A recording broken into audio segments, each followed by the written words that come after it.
In the real world, forces are, well, they're kind of messy. They hardly ever push in a perfect straight line. They're always pulling at weird angles, pushing diagonally. So how in the world do we make sense of that? How do we figure out what an angled force is actually doing? Well, today we're going to break down the science of vectors to find out. This right here is the fundamental question we need to answer. When you see a force pulling at an angle like that, it's secretly doing two jobs at once. It's got a horizontal job and a vertical job. So our mission is to split that one single angled force into its two separate parts, which, trust me, makes the whole problem way easier to solve.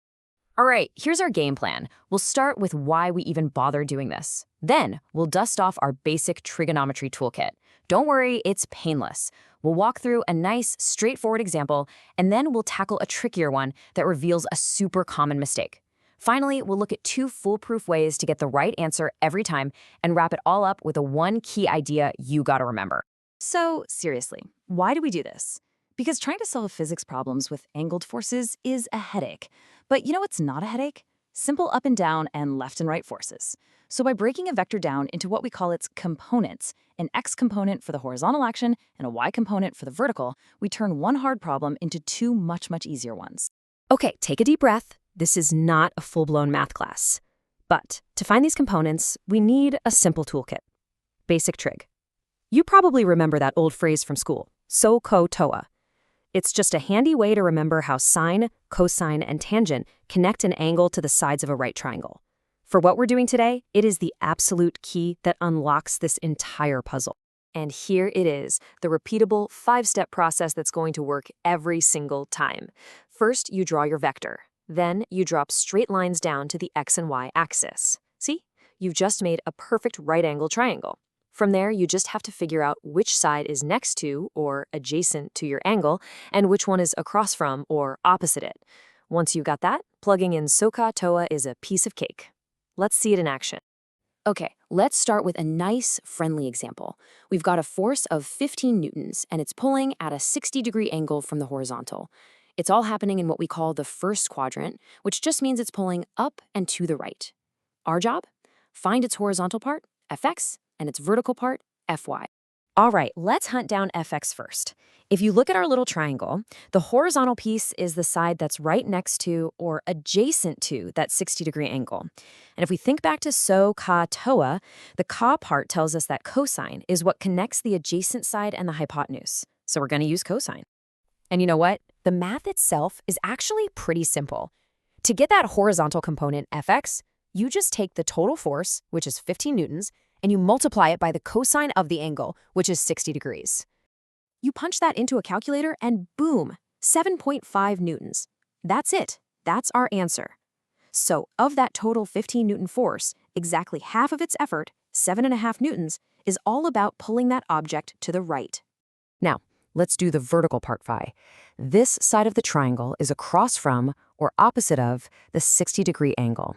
And going back to our toolkit, SOHCAHTOA tells us that the SO part, sine, is what connects the opposite side to the hypotenuse.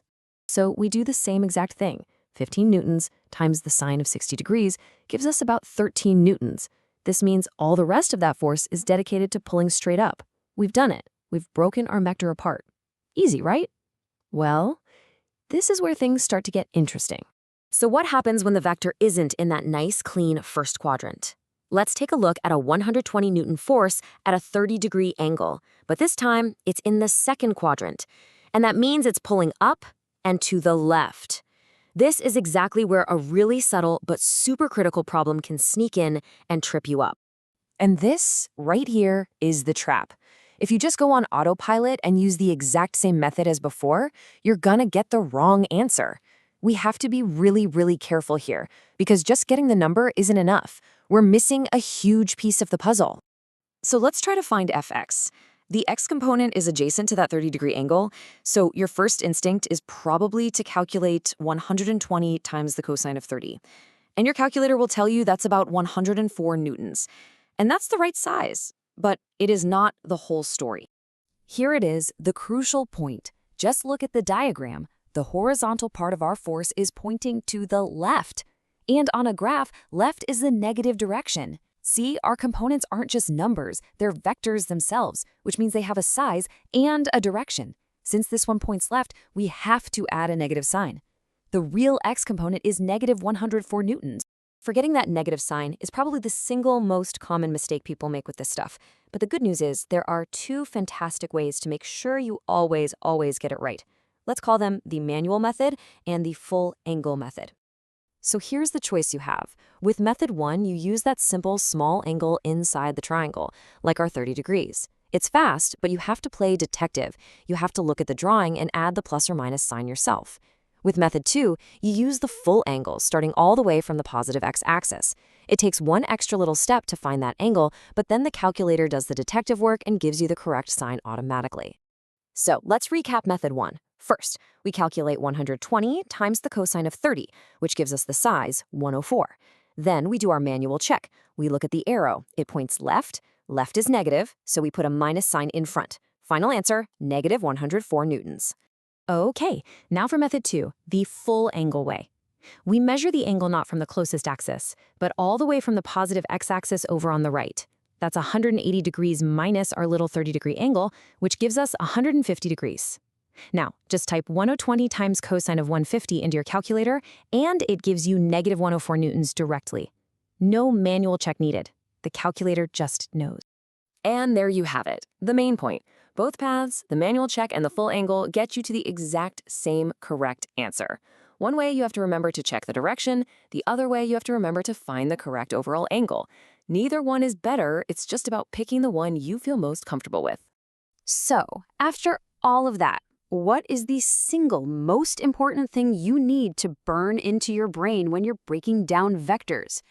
It's this. A component is not just a number.